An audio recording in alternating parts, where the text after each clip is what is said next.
Hi everybody, Ziv Simon here. I'm the creator of Surgical Master. Welcome to this video. And this is part 4 of the implant placement dilemma video series. And I promise that this is the last video that I'm making for this on this topic. I spent so much time and energy in asking so many people, including my friends, including the online community. I gave you a lot of the information already, and I even conducted a survey. I have almost 1,000 dentists participate. And I think we have some interesting conclusions. And again, I promise it's the last video. So basically, I was debating between two implant positions for an upper molar where I had abundance of bone. Position A was perpendicular to the occlusal plane, and position B was parallel with the adjacent roots. So if you didn't watch the previous videos, go back and watch them so you have a little bit more understanding of what the dilemma was all about. So the results are in. I had 975 dentists give me an answer between A and B. I was hoping to get at least 1,000, but 975 is pretty good. And the results were, in my opinion, amazing. 60% of the dentists voted for B, and exactly 40% voted for A.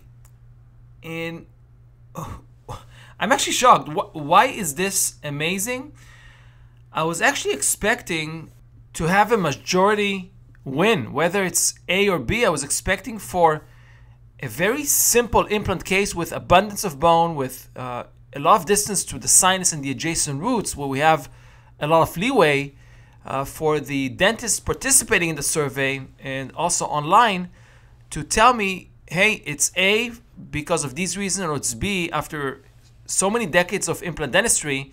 The results were almost 50-50, which is amazing to me. That means we don't really know, and when we plan cases, we need to have a good rationale how we decide on the placement of the implant. I wanted to add one more opinion from my friend, Dr. Lamberts from San Francisco, the inventor of 3D Click Guide. Check it out if you can. It's very, very interesting and very innovative system to do guided surgery without needing a CT scan. So extremely interesting to me. So I recommend you check it out. So Lambert says, you know, it's important to have a screw access hole, and it's doable, but it's also important that the trajectory of the implant is in the line of draw, that it's parallel to the adjacent teeth. Otherwise, we're going to compromise our contact point with the adjacent teeth. Will it compromise the embrasure spaces, therefore?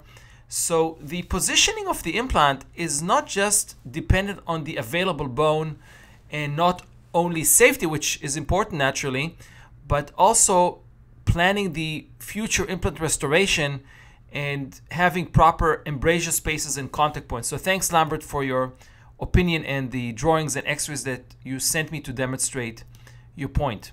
And great placement, by the way.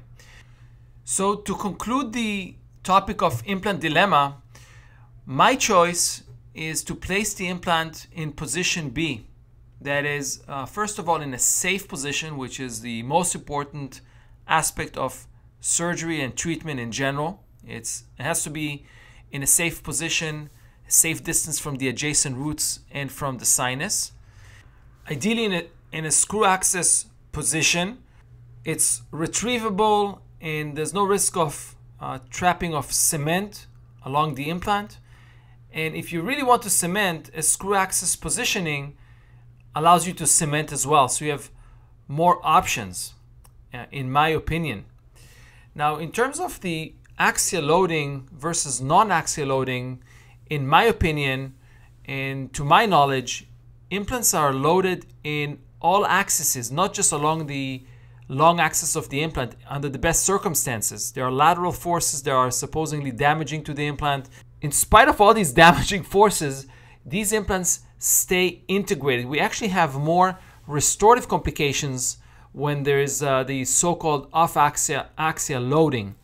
So I'm not that concerned if an implant is slightly tilted, but my preference is to have the implant screw retained and allow the trajectory of the implant to be parallel with the contact areas of the adjacent teeth so the future restoration has proper contact points and proper embrasure spaces, and all in all, a long-term service of the implant.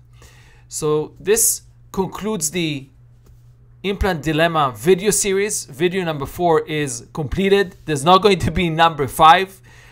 Some of my statements may have been a little bit controversial and you may not agree with them, and I'd like to hear about that. Leave me a comment below, give me a thumbs up or thumbs down. Tell me what you think, good or bad. I really appreciate your feedback and comments, and thank you so much for all the encouraging emails and support. There's a lot more coming, so I see you at the next video.